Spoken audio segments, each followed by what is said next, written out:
Muy bien, Ya está. ya estamos conectados. Es este viernes 19 de enero de 2024.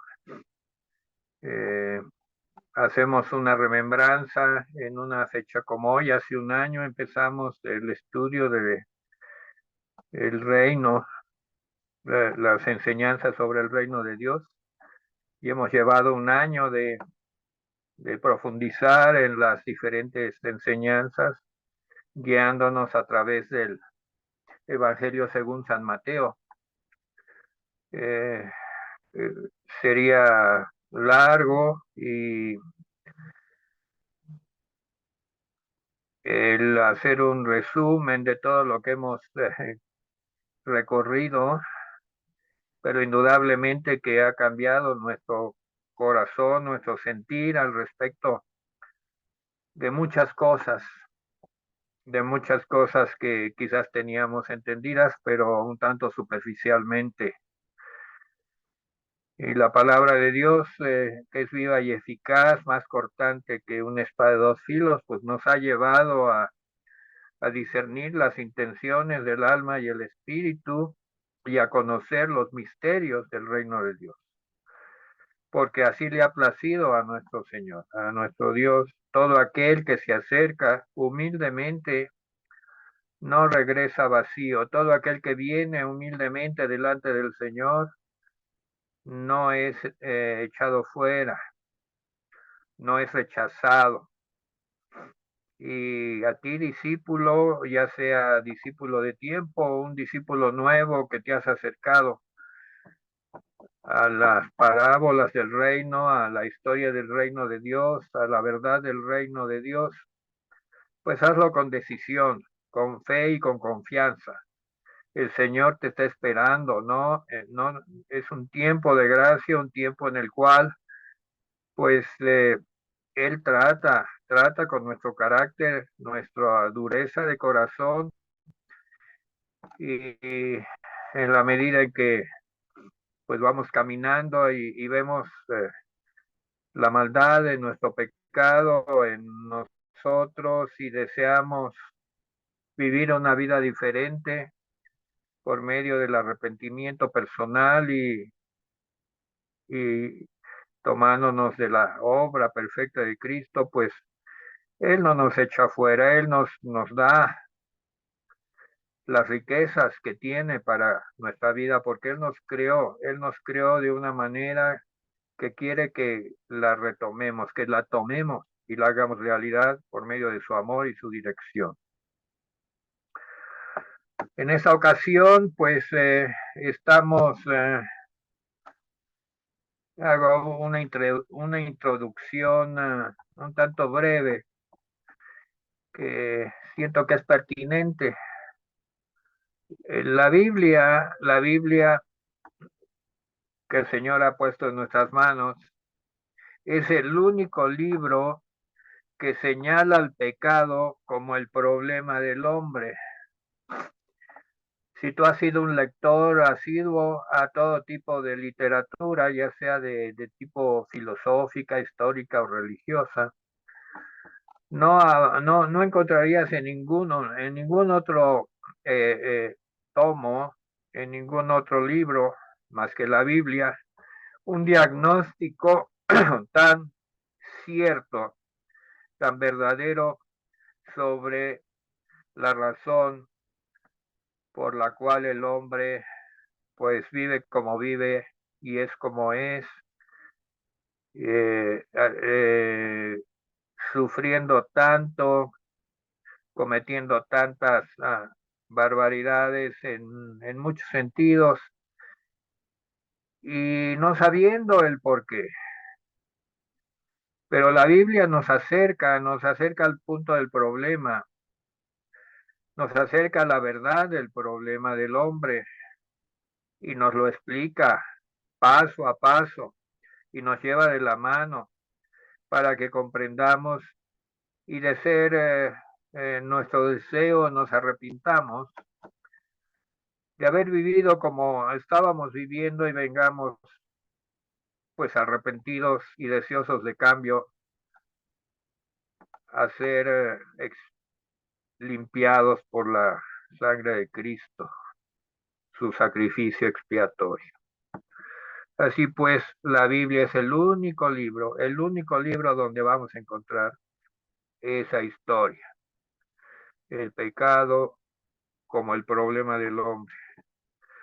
Y lo que nos muestra al iniciar el Nuevo Testamento es a un hombre santo, un hombre enviado por Dios, un hombre decidido y obediente, Juan el Bautista, que vio a Jesús y gritó con todas sus fuerzas, he aquí he allí el Cordero de Dios, que quita el pecado del mundo. Puso el dedo en la llaga, hizo el diagnóstico, pero también dio la solución. El Cordero de Dios, que se acercaba allí a Juan, era Jesús, Jesús el Hijo de Dios, cuando empezaba su ministerio. Juan lo señala y dice ahí el Cordero de Dios, que quita el pecado del mundo. Tiempo después, un gran o un hombre llamado a servir al Señor escribió esto. En Romanos 3:23 dice, por cuanto todos pecaron y están destituidos de la gloria de Dios, siendo justificados gratuitamente por su gracia, mediante la redención que es en Cristo Jesús, a quien Dios puso como propiciación por medio de la fe en su sangre, para manifestar su justicia a causa de haber pasado por alto en su paciencia los pecados pasados. Y aquí nos viene a hablar de expiación. Expiación. ¿Y qué significa expiación? Según la Biblia, pues expiación, que es lo que vino a hacer Cristo el Señor por los pecados y por los hombres que se arrepintieran y lo buscaran de todo corazón. Expiación es sufrir el castigo correspondiente a un delito o a una culpa o a una falta y sufrir también las consecuencias eh, que vienen como parte de una falla, de un error, de un pecado.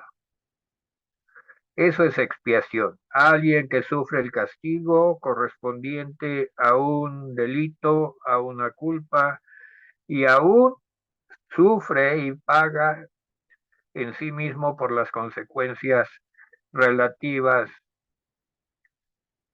a un, las fallas humanas, los errores, las culpas, los pecados. Él vino a expiar por nuestros pecados. Y dice la palabra de Dios que vino a hacerlo en la cruz. Lo que estamos estudiando ahora es el camino a la cruz. Y hemos ido paso a paso en el Evangelio de Mateo. Vamos al Evangelio de Mateo.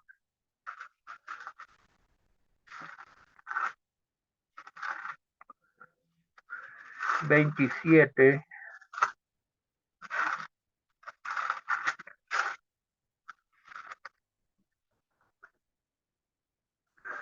Donde dice lo siguiente.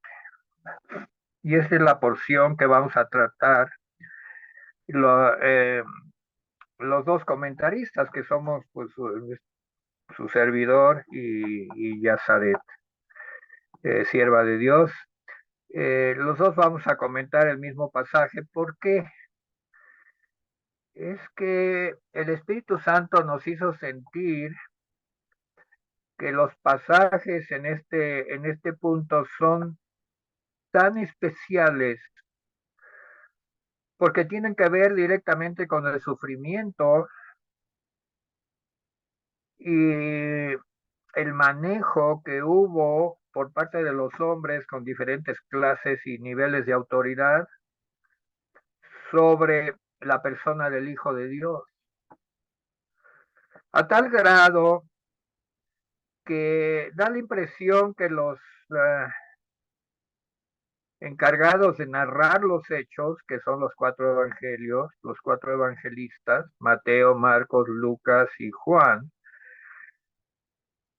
lo hacían con tal temor y reverencia y a veces queriendo omitir situaciones verdaderamente estrujantes alrededor de el manejo y el trato que tuvo Jesús en estos momentos, a diferencia de cuando él estaba libre de moverse y predicaba, sanaba, se movía con libertad. Ahora no, ahora estaba sujeto a diferentes autoridades humanas, religiosas y políticas y militares y del orden público y a una muchedumbre exacerbada por diferentes circunstancias, pero sabemos que era el maligno el que verdaderamente estaba asusando a la multitud y todos ellos pertenecían al pueblo de Dios, al pueblo de Israel, hermanos, podríamos decir, de sangre de Jesús, judíos como él. No así los romanos que también intervinieron, pero influenciados por la voluntad de las autoridades judías. Y entonces al leer los evangelios, hemos tomado la decisión que el pasaje que voy a narrar, que son escasamente 4 versículos, también sea comentado por Yazaret en base a los otros evangelios, porque allí hay más detalles, más luz en muchos aspectos y nos llevan a una mayor profundidad. Esto ha sido algo que el Espíritu Santo ha puesto en nosotros y hemos sido obedientes. Voy a leer la parte que me toca en el Evangelio de Mateo. Mateo 27 dice así, habíamos llegado hasta el versículo 25 y ahora voy a leer del 26 al 31, 26 al 31. Entonces Pilato les soltó a Barrabás y habiendo azotado a Jesús, le entregó para ser crucificado. Entonces los soldados del gobernador llevaron a Jesús al pretorio y reunieron alrededor de él a toda la compañía. Y desnudándole, le echaron encima un manto de escarlata y pusieron sobre su cabeza una corona tejida de espinas y una caña en su mano derecha. Hincando la rodilla delante de él, le escarnecían, diciendo, salve, rey de los judíos. Y escupiéndole, tomaban la caña y le golpeaban en la cabeza. Después de haberle escarnecido, le quitaron el manto, le pusieron sus vestidos y le llevaron para crucificarle. A veces en estudios muy sencillos pensamos que la crucifixión solo sucedió allí en el Gólgota, en la cruz. Sin embargo, la pasión Y el sufrimiento empezó mucho antes. Empezó mucho antes cuando ya no había más salida para el gobernador Poncio Pilatos que decir, pues yo ya no tengo nada que ver en esto, y entregó a Jesús para ser crucificado. Y no fue sencillo porque pues sucedieron muchas cosas y todas ellas generaban dolor y sufrimiento, dolor y sufrimiento en Jesús, el Hijo de Dios. He tomado aquí cuatro puntos, ¿verdad? Y dice en Hebreos 9, del 13 al 14,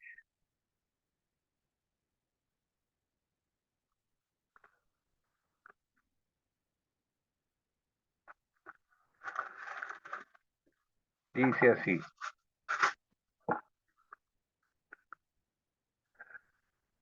porque si la sangre de los toros y los machos cabríos y las cenizas de la becerra rociadas a los inmundos santifican para la purificación de la carne, cuánto más la sangre de Cristo, el cual mediante el Espíritu eterno se ofreció a sí mismo sin mancha a Dios, limpiará vuestras conciencias de obras muertas para que sirváis al Dios vivo. Dice que dice varias cosas. Dice que la sangre de Cristo, pero mediante el Espíritu eterno. Cristo no estaba solo, el Espíritu estaba con él. Es importante que vayamos entendiendo toda esta operación espiritual, aunque se manifestó en lo físico, pero había un gran movimiento espiritual en ello. Y aquí dice que la sangre de Cristo, el cual mediante el Espíritu Eterno se ofreció a sí mismo sin mancha a Dios. El primer punto. Por medio del Espíritu pudo ser. Luego en Hebreos 10:14, más adelantito, dice: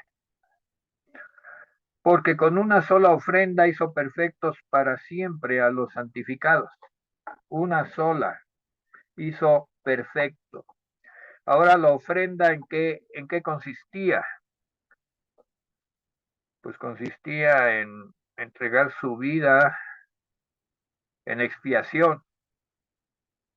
En eso consistía la ofrenda, y todas las ofrendas de expiación pues incluían la muerte de la víctima inocente. Pero dice que una sola ofrenda perfecta hizo perfectos para siempre a los santificados. La ofrenda debía ser perfecta para hacer perfectos a los santificados. Y en la Biblia la palabra perfecta implica cumplimiento en todo, que no le falta nada, que está completa. Eso es perfecto. Algo que está completo, algo que no le falta nada, que está según el diseño de Dios. Esa ofrenda perfecta fue lo que ofreció Cristo en todo momento. Y esa es la explicación por la cual lo encontramos.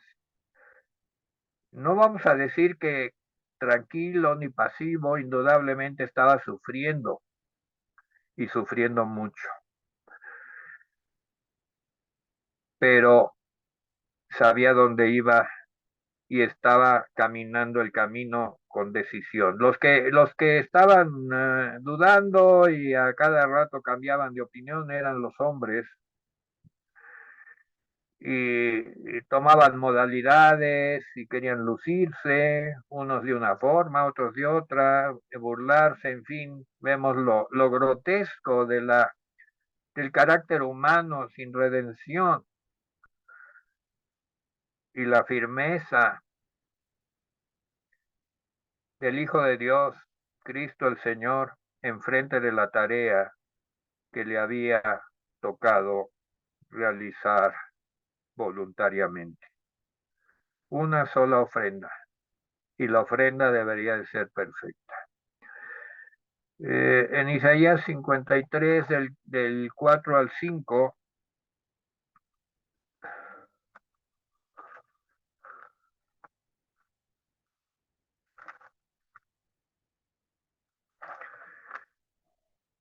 dice así: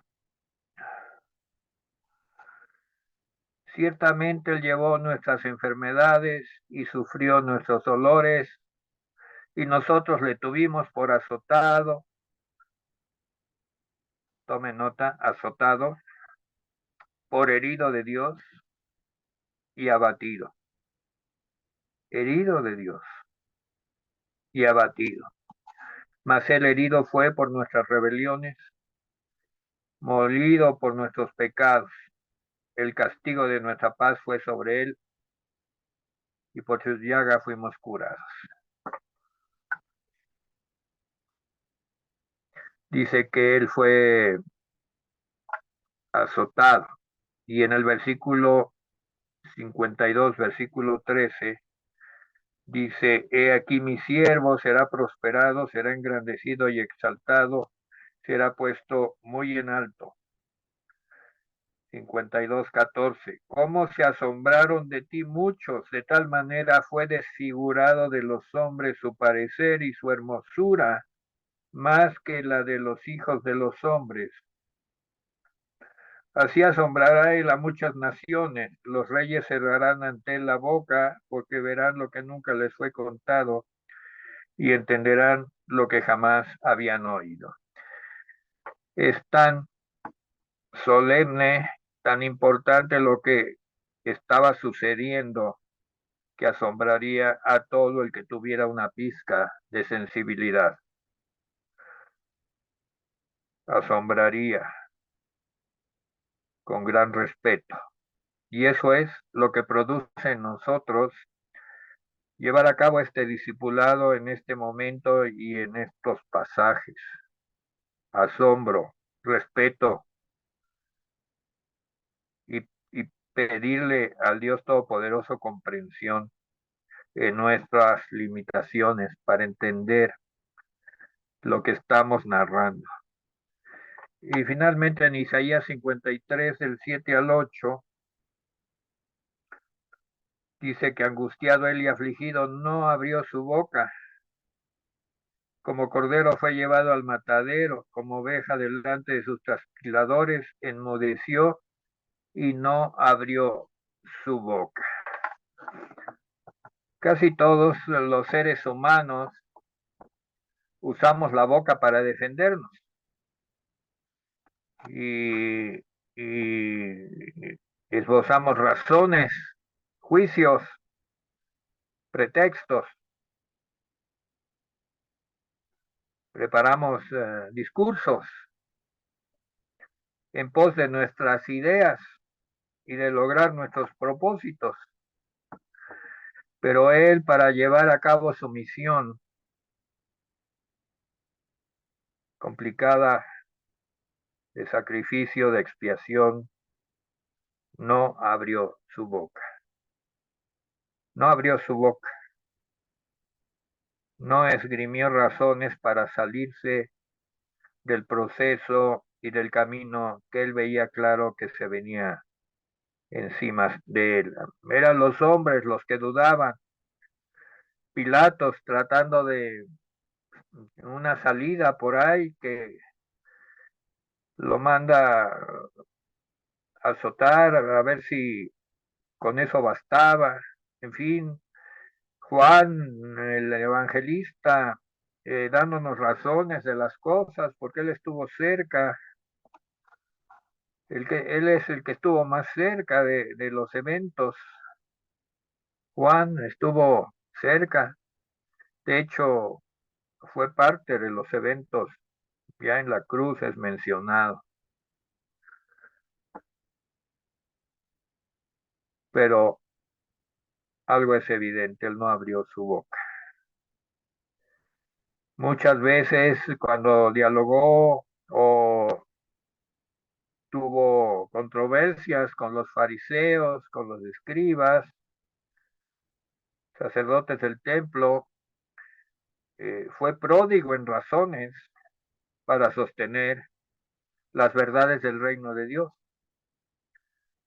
y no dejó de esgrimir lo que tenía que decir, nunca se detuvo, pero a la hora de caminar al sacrificio, él no abrió su boca. Lo acabamos de leer, como fue, como cordero, fue llevado al matadero, delante de sus trasquiladores.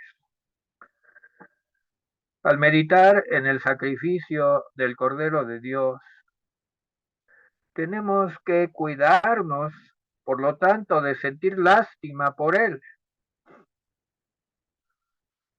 Al contrario, nuestro corazón debe abatirse por el peso y la tristeza de nuestro propio pecado, que fue y que es lo que produjo ese sacrificio, ese proceso tan penoso y doloroso, que el Espíritu Santo ha querido que quede constatado en la mayor cantidad de detalles que escritor alguno pudiera poner, que no son todos los detalles que sucedieron.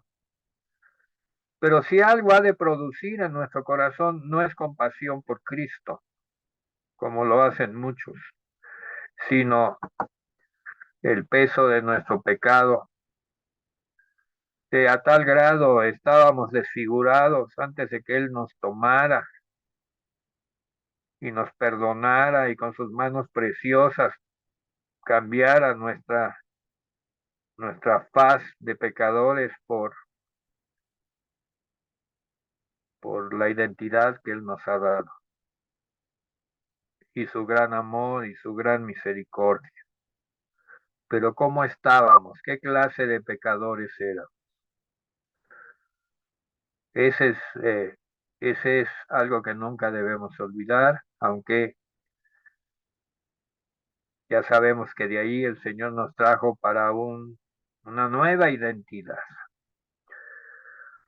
Podemos abundar que Jesús no era una víctima indefensa de la crueldad romana, ni del clero religioso o de la apatía general de la multitud.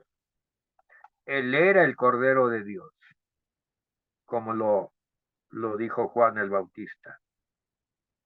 Y es el Cordero de Dios que se sacrificó voluntariamente por el pecado de aquellos en el mundo que quieran ser perdonados y caminar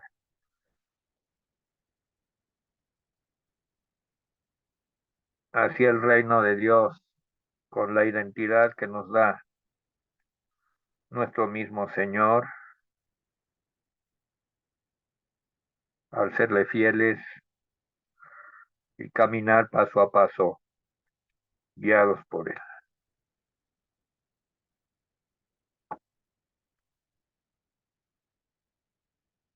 Terminamos diciendo que Él era tan humano como divino. Sin embargo, en su humanidad, Él sufrió de una manera indecible, que no hay escritor, por más, profundo que sea, que pueda describir la profundidad del sufrimiento que él tuvo en su humanidad. Con ese respeto y con ese corazón y con esa conciencia de que Él nos sacó de una condición perdida, desfigurada, de pecadores, para llevarnos a una identidad diferente según su voluntad. Le entrego la palabra a Yazaret, pidiéndole al Señor fortaleza y dirección para continuar este discipulado.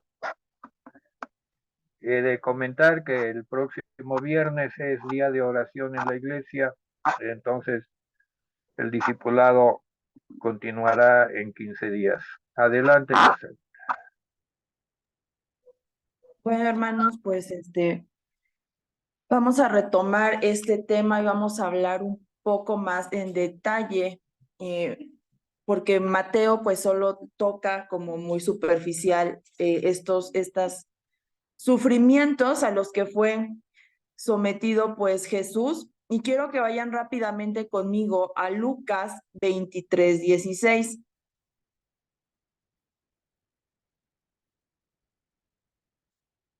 Y vemos aquí, hermanos, que después o al final de la segunda audiencia que Jesús tiene ante Pilato, donde ya Pilato había corroborado que Jesús era una persona inocente, Pilato tiene la intención de soltar a Jesús, ¿verdad? Solo la intención. Y vemos en Lucas 23:16 que nos dice, le soltaré pues después de castigarle, y tenía necesidad de soltarles uno en cada fiesta. Eso es lo que vamos a tomar de Lucas, porque hermanos, tenemos que hablar del momento en que ocurrió este azote, estos azotes.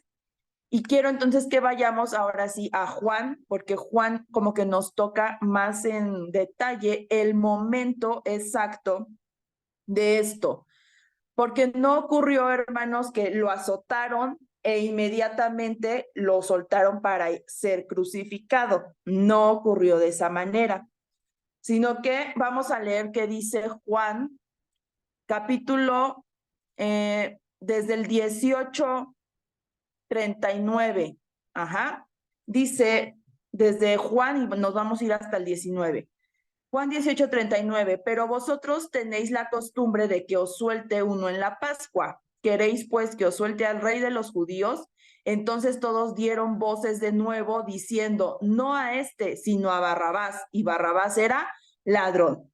Así que entonces tomó Pilato a Jesús y le azotó. En este momento, hermanos, ocurre que se llevan a Jesús y convoca a los soldados. Pilato convoca a sus soldados y es donde comienzan a azotarle, a burlarse de él. Y vamos a continuar. Ahorita me voy a meter en más detalle. Y es cuando dice que entretejieron una corona de espinas, la pusieron sobre su cabeza, le vistieron con un manto púrpura y le decían, salve rey de los judíos, y le daban bofetadas. Entonces, dice el versículo 4, vuelve a salir Pilato y les dice, miren, les traigo afuera para que entiendan que ningún delito hallo en él. Cuando vuelve a sacar a Jesús, Jesús en ese momento ya está golpeado, ajá, ya trae una corona de espinas y trae pues todo lo que le hicieron. Y salió Jesús, dice, llevando la corona de espinas y el manto de púrpura, y Pilato les dijo, he aquí el hombre. Cuando le vieron los principales sacerdotes y los alguaciles, dieron voces diciendo, crucifícale, crucifícale. Entonces lo azota Pilato, sale nuevamente y como en un último intento para que pues dijeran, miren, ya lo castigué, ya no es necesario matarlo, pues lo muestra ante la multitud, pero la multitud sigue pidiendo que sea crucificado. Y hasta ahí aclaramos el momento en que ocurrieron estos azotes. Ajá. Entonces, lo primero que nos narra Mateo, hermanos, es que lo llevó para azotarlo. Ajá. ¿Cómo ocurría esta o cómo procedía esto del azote. Ajá. El látigo que se utilizaba para flagelar, hermanos, tenía un mango, era un mango corto de madera y estaban adheridas varias tiras de cuero. Ajá. Cada tira, se dice que existían varios tipos como que de azotadores, ¿no? Había unas que cada tira tenía púas a lo largo de la tira, de modo que al pegar, pues jalaban y desgarraban piel. Pero había otro tipo también que era las tiras, y al final de cada tira colgaban unas bolas de plomo. Ajá. No muy grandes, pero pesadas, era plomo. ¿Por qué? Porque la intención era el pegar y golpear. Eso no hería, no desgarraba piel, no hacía sangrar, pero era un golpe que lastimaba por dentro, que dejaba un moretón, que causaba un daño interno, aunque a simple vista no se viera. ¿Cómo ocurría esto? Bueno, al hombre que iban a azotar lo ataban a un poste con las muñecas, pues así, ¿no? Las muñecas así alzadas, atado a un poste. Y se colocaban dos azotadores al lado de la víctima. Y entre uno y uno, hermanos, se azotaban, y comenzaban a azotarlo. Entonces, en este proceso, los músculos se laceraban, las venas pues se desgarraban. Era común que cuando se usaba el látigo que desgarraba la piel, dejaba al descubierto hueso, dejaba al descubierto algún órgano y que quedaban expuestos, incluso eran cortados, y muchas veces, pues casi nunca se mataba en ese momento, pero sí se llegaba como a un punto máximo donde quedaba moribundo el preso. Ahorita vamos a llegar a esa parte, ¿verdad? Entonces, no sabemos, hermanos, el alcance total de las heridas de Jesús, pero lo que sí sabemos, porque lo vamos a ver más adelante, que Jesús quedó por estos azotes, muy debilitados. Entonces, cuando a él le piden, imagínense, cargar una cruz, imagínense en qué estado estaba. Estaba muy, muy débil. Y entonces aquí vamos a hablar, ¿verdad? Los religiosos judíos, tenemos a varias personas en este punto. Los religiosos judíos que en este momento se condenan a sí mismos, ¿verdad? Cuando de una manera cruel demandan que se le crucifique, a pesar del castigo que ya había recibido. Después tenemos a las multitudes que volubles no sé, muy manipulables, ¿verdad? Porque se condenaron a sí mismas cuando sin pensarlo obedecieron y fueron detrás de sus líderes religiosos. Como vieron que la multitud decía, sí, hay que crucificarlo, pues todos, ¿verdad? Comenzaron como a llenarse de esa euforia, de esa animosidad que había en ese momento, que decían, sí, crucifíquenlo, crucifíquenlo, y pues terminaron crucificándolo, y ellos llevan su culpa. Después está, hermanos, Herodes, ¿verdad? Ya vimos cómo Herodes en este punto ya había pasado, que lo habían llevado ante Herodes, pero Herodes se burló de él porque Herodes era el rey en ese momento, y él se burló porque decían que de Jesús eso, ¿verdad? Que él era el rey. Y Pilato, hermanos, ya en este punto que podíamos decir, no, él fue inocente porque lo intentó. No, también Pilato, hermanos, se condena a sí mismo porque por su propia voluntad él permitió que se diera muerte a un hombre inocente. Él tenía la autoridad, sí, para decir no lo voy a crucificar, pero él prefirió su comodidad, él prefirió su posición política por sobre el hijo inocente de Dios, ¿verdad? El hijo de Dios. Y entonces, ahora sí vamos a entrar un poco más a esta parte. La crucifixión, hermanos, es parte, o sea, muy fundamental, ¿verdad? Porque vamos a llegar a la culminación de la historia de la redención, porque no termina ahí, sino que resucita, ¿verdad? Pero ahorita estamos en esta parte. Y esto es parte, hermanos, del plan divino de salvación. Ya decíamos que no podemos ver a Jesús como una víctima y tener compasión, porque era parte del plan divino que él había dicho, él sabía que iba a pasar por esto. Él era consciente en ese momento y él era parte del plan divino del Padre. Ajá. Entonces, en esta crucifixión, hermanos, también podemos ver algo, y es que la maldad del ser humano alcanzó como que su máximo, si así lo podemos decir. La ejecución de Jesús fue la expresión más vil de maldad en la historia humana. O sea, la profundidad absoluta de la depravación de todo ser humano. La muerte de Jesús, entonces, fue la revelación suprema del amor misericordioso de Dios, porque no lo merecíamos, porque ninguno de los que en ese tiempo estaba gritando crucifíquele lo merecía, hermanos, nadie lo merecía. Y sin embargo Jesús dijo, yo voy para salvarlos. Podemos ver entonces que esta revelación de este amor tan grande y misericordioso de Dios, pero que también deja al descubierto que el hombre es pecador y que sin Jesús, hermanos, no se puede.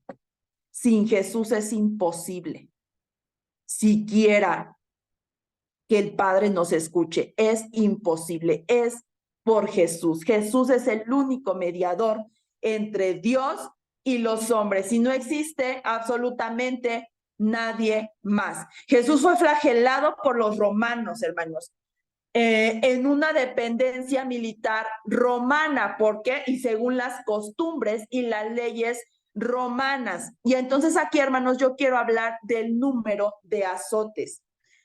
Ninguno de los 4 evangelios nos dice el número de azotes que recibió Jesús. Según la ley mosaica o la tradición decía que a un hombre se le podía azotar 39 veces. 40 era el máximo número, pero se quedaba siempre en 39 según la ley judía, para que no se te pasara la mano y le pegaras de más a un hombre. Pero aquí, hermanos, no está siendo golpeado bajo las leyes judías. Aquí está en una dependencia militar romana. ¿Y cuál era la costumbre para los romanos en este castigo de azote? Y bueno, la pregunta es, ¿cuántos latigazos le dieron a Jesús? Y la respuesta es, y lo dice Isaías 52 como leímos, hasta que lo dejaron irreconocible. Porque Isaías 52 nos dice, ¿verdad? Que fue desfigurado. Y entonces eso marcaba la ley. Lo que sí es que Pilato, o cuando un muerto iba a ser muerto en cruz, o tenía pena de muerte, lo azotaban o lo castigaban, pero sin llegar a matarlo, porque ellos ya tenían una sentencia de muerte, entonces tenía que ir a morir como, pues como decía la sentencia. Entonces, para que llegara vivo al lugar, pues entonces simplemente se golpeaba o se castigaba hasta dejar a la persona irreconocible y sangrando en todo el cuerpo. Y así fue como quedó Jesús. ¿Cuánto le pegaron? ¿Cuántos latigazos? Nadie sabe si fueron 40. O sea, en realidad la ley romana no tenía un límite de golpes, sino que fue hasta que se cansaron y hasta que lo dejaron irreconocible. Ajá. Todas las partes del cuerpo de una persona que es castigada de esta forma son objeto de latigazos. No es como que la cara no, el cuello no, todas las partes. Ajá. Entonces, ¿cuáles fueron los efectos de estos golpes? ¿Cuáles fueron los efectos de estos golpes? Bueno, la correa del cuero, hermanos, que se utilizaba, pues cortaban la piel, ¿verdad? Y los golpes eran en la espalda, el tórax, los brazos, vientre, muslos. las piernas. Y ya hablamos de las bolas de plomo cuando utilizaban, porque a veces rolaban entre látigos, las bolas de plomo, pues al golpear con fuerza, pues provocaban contusiones, ¿verdad? En el cuerpo. Pero también nos lo dice Isaías, porque él dice que fue herido y molido. La herida es o sea, es algo expuesto. Tú ves la carne abierta, sangra, pero como es un golpe, cuando alguien te da un golpe, pues hasta que te sale el moretón te das cuenta que alguien te golpeó. Pues estas bolas de plomo lo que hacían era eso, era moler por dentro. E Isaías nos los dice, ¿verdad? Cuando dice que él fue molido por nuestros pecados. Además de los golpes fuertes y repetidos sobre la espalda, el tórax, pues también pues los metales, a veces se usaba hueso en las púas, a veces también eran metálicas, pero pues todo eso, hermanos, provocaba pues infecciones, al ser heridas expuestas, pues todo eso estaba a la intemperie y eso pues se infectaba. ¿Y qué ocurría cuando pues ya comenzaba entonces esto a tener efectos en el cuerpo y comenzaba entonces a acelerarse la respiración? Quizá entonces se comenzaba la persona a tener taquicardia, y comenzaba el dolor, pues obviamente imagínense el dolor pues tan feo, ¿verdad? Que ya una persona expuesta de sus órganos, huesos, imagínense el dolor, pues es inimaginable, ¿verdad? Entonces, el Evangelio de Juan, hermanos, se enfoca mucho en la crucifixión desde la perspectiva del amor y de la gracia, ¿verdad? Redentora. Pero el enfoque de Mateo se enfoca más desde esa perspectiva de la maldad del ser humano. Entonces, la maldad humana trató de matar a Jesús poco después de su nacimiento, ¿verdad? Cuando Herodes mandó a matar a todos los niños, y también la maldad humana trató de desacreditar todas sus enseñanzas durante todo su ministerio e hizo todo lo posible por engañar y corromper a sus discípulos. Y fue también, hermanos, esa maldad del hombre, como ya lo hemos estudiado en todo Mateo, quien hizo, ¿verdad?, que Jesús fuera traicionado por uno de sus más cercanos. Fue esa maldad, hermanos, la que hizo que Pedro, ¿verdad?, lo negara. Fue esa maldad que hizo que Jesús fuera arrestado, fuera calumniado, fuera maltratado. Pero la manifestación incomparable de la maldad humana estuvo, pues no en la crucifixión, hermanos, fue en todas esas voces que gritaron al unísono: queremos que lo crucifiquen. Entonces, estos soldados que se llevaron a Jesús para azotarlos, pues quizás podríamos tacharlos de que eran ignorantes. Realmente ellos estaban bajo órdenes de Pilato, que finalmente Pilato había sucumbido ante la presión de la multitud. Y ellos eran soldados, obedecían órdenes. Eso no exime que le echaron de su cosecha, ¿verdad? Y entonces, los soldados del gobernador tenían órdenes de azotar y crucificar a Jesús, pero también mostraron su propia perversidad porque excedieron en gran forma lo que la orden requería. O sea, la orden era solamente azótalo. Y sin embargo vemos que ocurrieron muchas otras cosas. Y quiero, hermanos, que regresemos a Juan.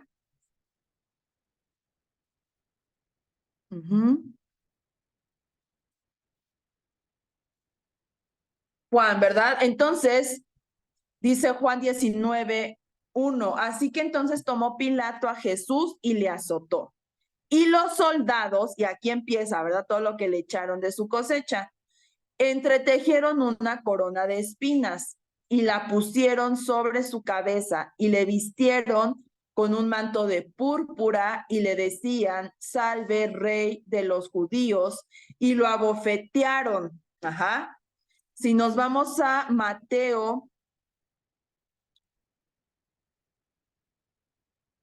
Dice Mateo 27:30, y escupiéndole tomaban la caña y le golpeaban en la cabeza. ¿Ah? Después de haberle escarnecido, le quitaron el manto, le pusieron sus vestidos y le llevaron para crucificarle. Y pues vemos también que por ahí ya salieron escupitajos, burlas, le ponen una corona, le quitan su ropa, lo visten para burlarse de él, ¿verdad? Todo eso, hermanos, fue de más. La orden simplemente era azotarlo y todo eso queda de más, pero también demuestra, ¿verdad?, esta perversión, pecaminosidad de todo ser humano. Ajá. Entonces, podremos pensar que como ellos eran los soldados, como de Pilato, ¿verdad? Y Pilato se encontraba, o el cuartel principal de Pilato se encontraba en Cesarea. Y entonces generalmente sus soldados, Pilato se rodeaba de un séquito de soldados que siempre lo seguían a donde él iba.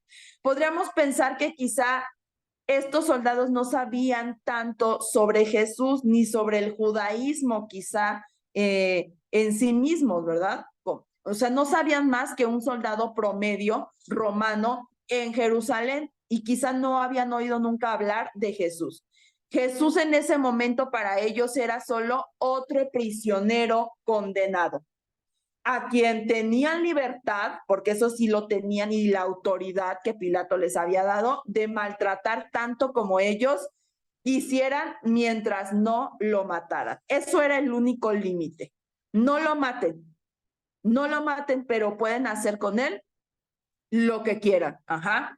Entonces, este tormento que le hacen a Jesús era perverso y es inexcusable, ¿verdad? Pero podemos pensar que ellos no sabían nada de Jesús y a lo mejor por ignorancia espiritual. Entonces, el rostro de Jesús, hermanos, estaba hinchado por las bofetadas. Los golpes que recibió de los alguaciles del templo, recordemos que ya lo habían golpeado en el templo cuando se presentó ante el Sanedrín, y también lo habían escupido. Ajá, y entonces su rostro estaba hinchado, sangraba. Y luego ya después lo azotan y quizá no falta que a lo mejor en uno de los azotes pues también parte de su cara pues fue lacerada, fue lastimada. Entonces, Jesús vemos, y nos lo narra Isaías, que hasta ese momento él no había dicho absolutamente nada, hermanos. Él no había hablado.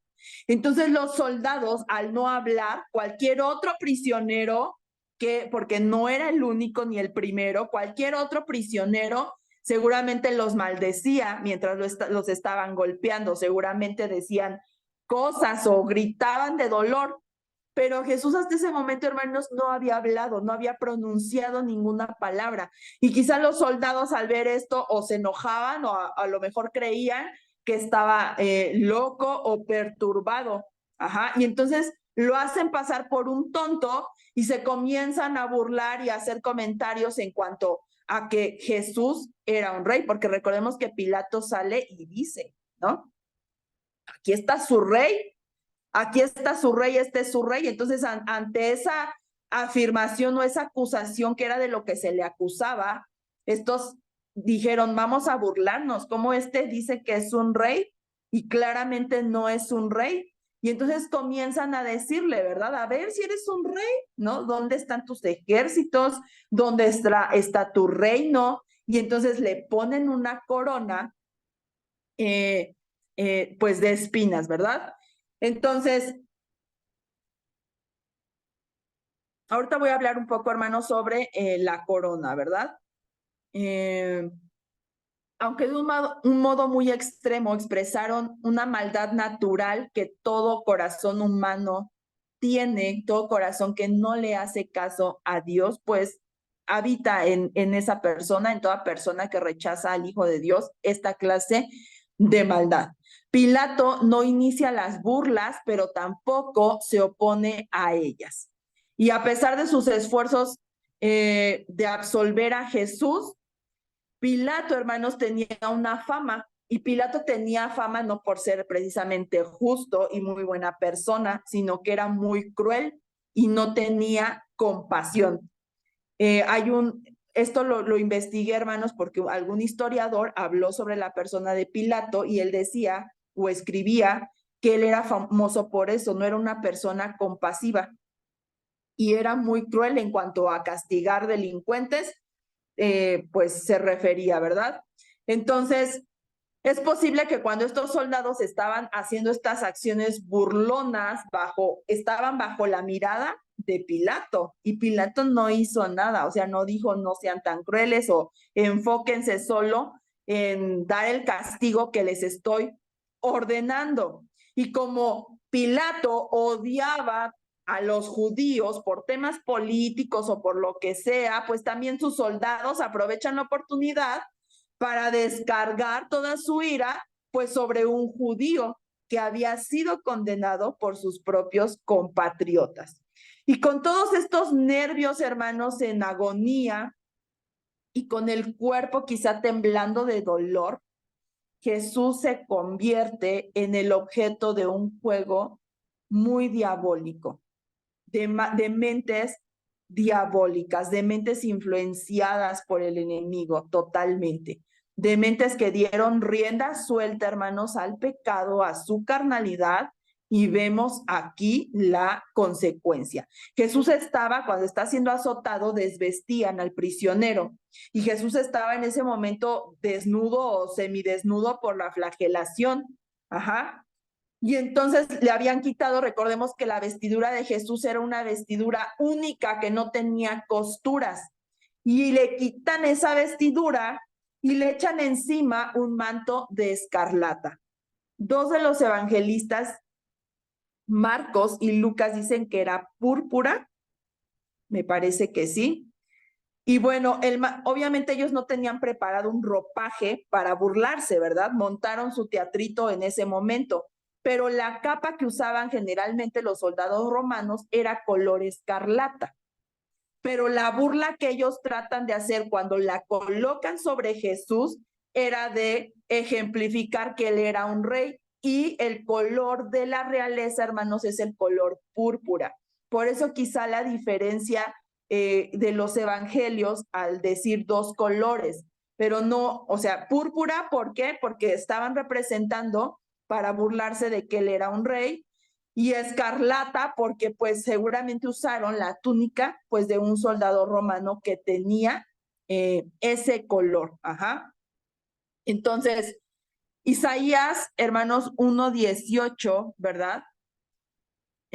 Porque los soldados no hicieron esto como premeditado, ¿no? Sino que en ese momento pensaron, a ver, tráiganse una capa, tu capa, y pónsela y vamos a burlarnos de él. Pero hermanos, usan el color escarlata, que era como un rojo intenso. Isaías 1:18 dice, si vuestros pecados fueren como la grana, como la nieve serán emblanquecidos, y si fueren rojos como el carmesí, vendrán a ser como blanca lana. Y así como los soldados vistieron a Jesús con esa túnica escarlata sin ellos planearlo, ¿verdad?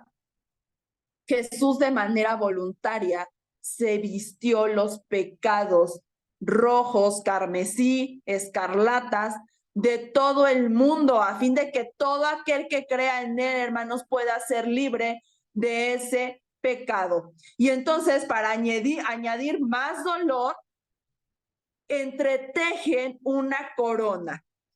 Muchas clases de espinas, hermanos, crecían en Palestina en esa época, y seguramente hoy en día también, a lo mejor alguna especie endémica, pero la cosa es que ellos consiguieron espinas prontamente. Entonces podemos decir que quizás se daba una planta con algunas espinas fácilmente por esa zona. No se sabe qué planta, de dónde venía las espinas que agarraron, ¿verdad?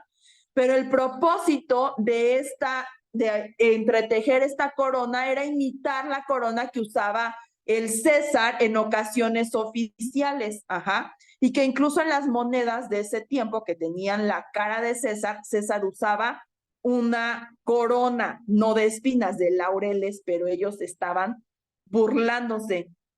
Entonces, cuando colocan esta falsa corona y la presionan sobre la cabeza de Jesús, las espinas se clavaron obviamente en su sien, en toda la frente, ¿verdad? Y comenzó a salir pues más sangre y se mezcló con el escupitajo, con la hinchazón de su cara, con los laceraciones y golpes que había recibido por los latigazos. Y al igual que ese manto de escarlata involuntario, hermanos, esta corona de espinas se convirtió en un símbolo, pues, de los pecados que Jesús estaba a punto de llevar sobre sí. ¿Por qué? Porque las espinas, hermanos, lo podemos ver en Génesis 3:18. Vamos rápidamente a Génesis 3:18.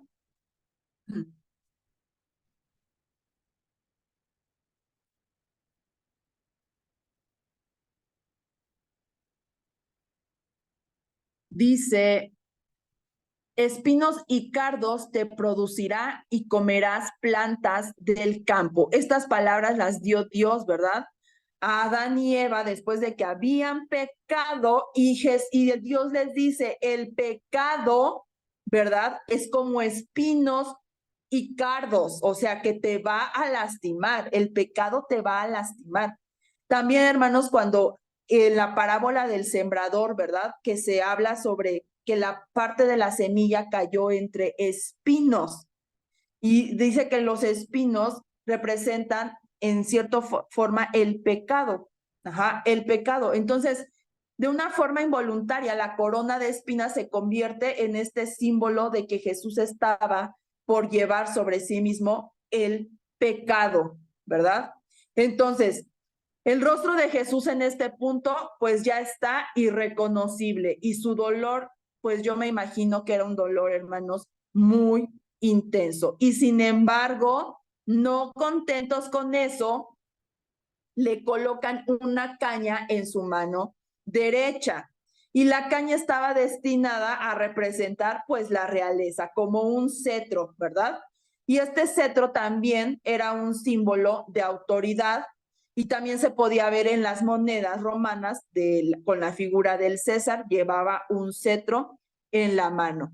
Y entonces para terminar sus burlas, ¿verdad? Sus burlas sarcásticas, dice que incluso se reverenciaban ante Jesús los soldados, pero lo golpeaban, lo escarnecían y escarnecían es que con la caña, porque Mateo nos dice que con la caña le golpeaban la cabeza, golpeaban la cabeza y clavaban más pues las espinas. Y entonces se agachaban y le decían, salve rey de los judíos, ¿verdad? Entonces, ya se habían burlado de Jesús todos los dirigentes judíos como un profeta y ahora los soldados romanos se burlaban de él pues como rey, ¿verdad? Y también lo escupen y ya la escupitajo, hermanos, era la indignidad definitiva. Un escupitajo, ya habíamos hablado en algún momento sobre esto, que no representa, no te daña físicamente, o sea, alguien que te escupe no te causa un mayor problema, no te hiere la piel, no te hace sangrar, pero un escupitajo representaba la mayor ofensa y menosprecio que le podías mostrar a una persona. Entonces, pues ya, ¿no? Para culminar, lo escupe. Entonces, por Juan también, hermanos, nos enteramos que golpean a Jesús, no tanto con la caña, sino también con los puños también lo golpearon y lo abofetearon, ¿verdad? Sin embargo, hermanos, en esta encarnación de Jesús, o sea, de Jesús como hombre, era esencial esta humillación y era parte del plan de Dios. Filipenses 2, ¿verdad? Nos habla de esto. 2:7, donde dice que él se despojó a sí mismo, tomó la forma de un siervo, fue hecho semejante a los hombres y en esa condición de hombre, él se humilló a sí mismo, haciéndose obediente hasta la muerte y muerte de cruz. Y a través de todo este tormento y dolor, Jesús no dijo nada ni en defensa ni en reproche. Ese fue el plan de Dios mucho tiempo atrás, antes de que fuera el plan de los hombres malvados, ¿verdad? Antes de que fuera el plan de los soldados romanos, fue el plan de Dios. Fue el plan de Dios. Y mientras los hombres hermanos cumplían todos los designios malignos y destructivos, Dios cumplía su propio designio compasivo y redentor. Porque en ese momento Jesús, hermanos, nos estaba amando. Nos estaba amando. No hay palabras. En ese momento Jesús nos estaba amando hasta la muerte. Y no hay palabras, hermanos, para describir ese amor tan maravilloso. Si eso no nos mueve algo de veras en este momento, no sé, ¿no? O sea, no sé, ¿no? ¿Cómo te llamas un cristiano? Cristo estaba en el programa divino de Dios, el cual sus propios enemigos también estaban cumpliendo, aunque ellos no se daban cuenta, ¿verdad? Entonces, nuevamente ya sabemos cuando ya Pilato vuelve a sacar a Jesús, lo presenta otra vez ante los judíos, vuelve a decir que no halló ninguna culpa en ese hombre y sin embargo, ellos siguen diciendo, crucifíquenlo. Y recordemos que él llevaba la corona de espinas y el manto de púrpura. Y lo único que le quitaron fue el manto de púrpura, porque Mateo nos dice que le volvieron a quitar el manto de púrpura y le volvieron a colocar su propia vestidura. Y así partió hacia la cruz, ¿verdad? Entonces, hermanos, pues hasta aquí terminamos esta exposición de este pasaje, hermanos, con mucho temor, con mucha reverencia. No es fácil hablar de este tema o yo sentía temor de decir, Señor, o sea, no cualquiera puede venir y estar hablando y con mucha desfachatez hablar de esto, porque estamos hablando, hermanos, de nuestro Redentor Jesús. Y aunque Él hoy está glorificado juntamente con el Padre y sentado a la diestra de Dios con todo poder y con toda gloria, esperando, ¿verdad?, regresar nuevamente con justicia, aunque eso es una realidad hoy en día, hermanos, debemos de sentir mucho respeto, hermanos, por este pasaje, porque como decía el pastor, Jesús, 100% divino, 100% hombre, en su 100% hombre, padeció todas estas cosas. O sea, ¿sintió dolor? Sí.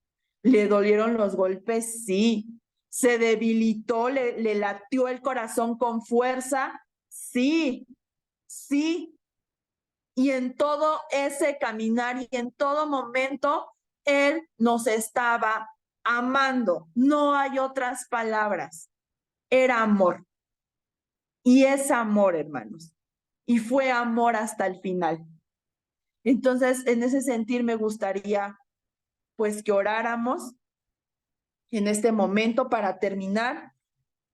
Pues, Señor, muchísimas gracias, Señor. No tenemos otras palabras, Señor, siquiera que puedan describir esto que nos hace sentir, Señor, tu palabra. Personalmente a mí me hace sentir eso, no tengo otras palabras. Gracias porque yo sé, Señor, que yo no lo merecía. Yo sé que no había nada bueno, Señor, y que si a lo mejor, Señor, yo hubiera estado en ese momento, quizá yo hubiera sido de las que hubiera gritado también que te crucificaran, porque esa es una realidad, Señor, y no lo merecíamos, Padre. Pero nos has amado, Señor, desde siempre, Padre. Tú nos has amado, nos amaste primero.